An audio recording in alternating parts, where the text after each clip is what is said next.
Hello, hello. Welcome to Top Shelf Reviews. Just recently went to Oregon Distilled in Portland, Oregon, and the wife and I picked up quite a few things. Typically, my wife is the voice of reason, and yeah, that didn't happen this time. Not really sure what went down there. Maybe she just likes other spirits and not whiskey. Because she definitely talked me to some bottles at the Oregon Whiskey Festival, but she encouraged some stuff. So, let's get into what we picked up and why. Firstly, quick note to Oregon Distilled. These things, I hate them. I've hated them every time you've done them, which has been every time I've been there. They make for a very clunky pickup, in my opinion. You have to trust that a bunch of now probably drunk people are handing you all of their tickets. Some people had us fill stuff out so they could be claimed. Others had us taking pictures just to be doubly safe. But I feel like other people do it a little bit better, a little bit cleaner, probably a little bit cheaper. And just maybe look into some of those other options, such as numbered wristbands that correlate to numbers written on bags. That way everything's all together, because it did take a while for the person who find all of these things. But let's get into what we got. So, starting with the non-booze. I don't know that we even sampled anything and not pictured the caramels my wife ate on the ride home. Yes, it was a whole bag of 12. They were just that good. Coming out of Bloom and Die, we have the spicy dills and the pickled carrots. I wish I would add spicy versions of these, or possibly some spicy dilly beans, but these look delicious, so look forward to cracking those open. In no particular order here, we have the Walter Collective Gin. This is citrus and spice. It is cool and complex. This is Modern Spirits, a collective effort to create the finest spirits, and it is coming in at 90 proof. They had I want to say this, in a Navy strength. This was toward the end of our kind of route while we were tasting. So my notes on it, can't remember if this one I said kind of had like a nice Christmas spice to it, but a lot of citrus. But it was a good gin. If my wife likes it, that makes it an incredible gin. So looking forward to trying some new gins here. So a shout out the Walter Collective Gin. Moving to our right here, we have, Ransom. Ransom has some good stuff. So Ransom, this is the Autumn Genepi, hand foraged from their farm. So basically they, how I remember it being explained, was Genepi is made to be kind of the land, so things that are seasonal and local. And Ransom is, I want to say, on a farm out in Sheridan, Oregon. So this is, let's see here, blackberries, Pinot Noir grapes, apples, pears, rosemary, oregano, wormwood, Douglas fir tips, dandelion leaf, dandelion root, Szechuan peppercorns, bottled at 107.4 proof. I was blown away that the proof was that high. I would have guessed, as sweet and approachable as this was, that it would have been like a 40 proofer. Like a 40%.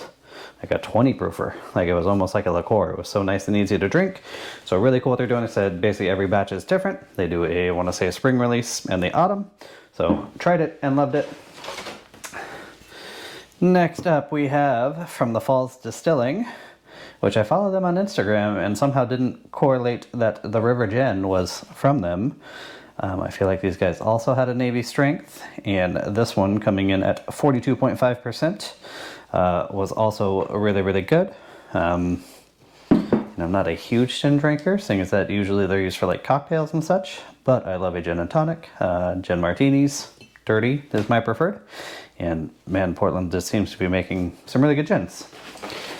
Next up, let's see here, also from Ransom, this is the Rye Whiskey Mash, aged 6 years in Pinot Noir casks. Frig, you excited about the whiskey? Yep. Batch 6, let me see here, made by hand, unmalted rye, malted barley, and unmalted barley, crystal malt, and malted wheat. So quite a unique mash bill there. It is distilled in hand-hammered direct fire alembic copper pot stills and aged in Pinot Noir casks for a minimum of 6 years. And only the best portion of the cuts, the heart of the hearts, were used. And they think, quiet Frig, we're filming. We think this whiskey offers tremendous depth, complexity, and body. Please enjoy in moderation. This guy comes in at 93 proof. Ransom has some really unique spirits out there. Ransom the Emerald was my introduction to them years ago. Kind of doing old school techniques, but you can really kind of taste the difference. They're unique. They stand out. Not always my favorite, but this one was really good and kind of a fun expression to see maybe what some of the older school whiskeys would have tasted like. All right, back to our left here. You might recognize the bag, Bird Creek. Love seeing them at the shows. I have been eyeing this bottle for, I don't know, the 2 or 3 times I've seen it. And every time I was like, maybe not in the budget today. But they were one of our last stops on the thing. And so another request, maybe breathalyzer requirement for bottles over 50 bucks. This was well over 50. And yeah, man, I mean, the sales get easier. The more samples you try, it turns out. So, this is a cast strength offering of their full proof, or of their just standard small batch, which to me was the best versions of nose and taste from, I want to say, the Baroness and their full pint. Really nice at 57.5%. So happy to add that to my collection of the other Bird Creeks. My wife did like their Egyptian, I want to say the purple Egyptian, and I nearly got a bottle until somebody said the bottle price was like 200 bucks or something. And as buzzed as I was, just seemed like maybe not the best move right now, but hopefully someday. Over here we have, well, I've got 1 or 2 on the shelf already, but I always love to have a backup. And they've got this cool new packaging. This is Silent Rock Vanilla Cream whiskey, and it is from 503 Distilling out of Portland. Love the stuff in coffee.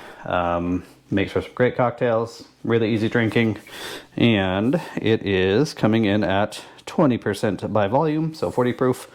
And just always like to have a bottle, and why not pick it up directly from the source there. Final bag here, we have Stone Barn. So Stone Barn Brandy Works has been at, I feel like, almost every event I go to, and a lot of times their stuff just doesn't quite vibe with me.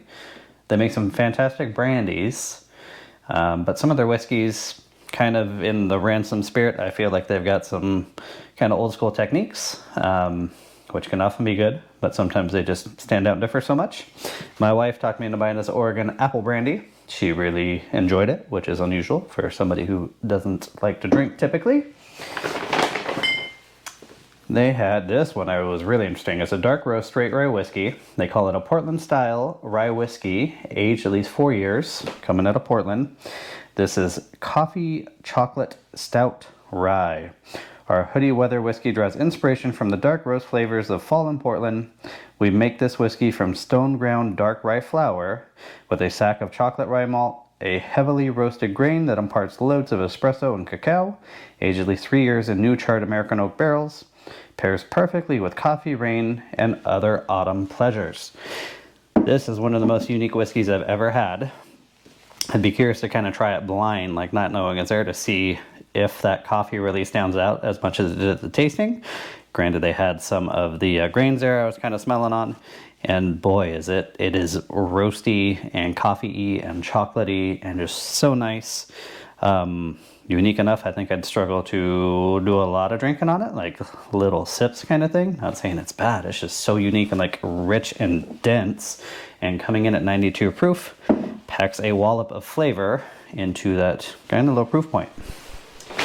Final bottle we picked up, this is their Barnstormer Imperial Red, barrel 136, straight malt whiskey, also from Stone Barn there. And basically this is a collaboration, let's see here, between them and Stormbreaker Brewing.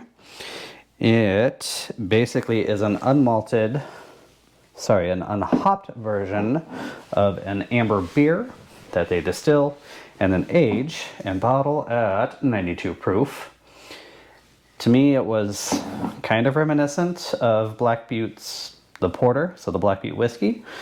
So I picked it up just to kind of compare with that. I did enjoy it quite a bit. It's fun to see what just distilling a beer may taste like. There were some like beer schnapps and some other, I think there was a whiskey that was just straight up a distilled beer. didn't care for that one much because the hops just dominated. This one was well balanced, kind of nice and approachable, so I look forward to trying that against the Black Butte Porter. So overall, this is the first time kind of seeing them all together. We've got gins, we've got liqueurs, brandies, a couple of whiskeys. Overall, a pretty good haul. No idea where I'm going to put all these, so we better get to drinking. And yeah, for more information on typically the whiskeys you see on this channel, visit topshelfbackpacking.com. And until I see you again, cheers.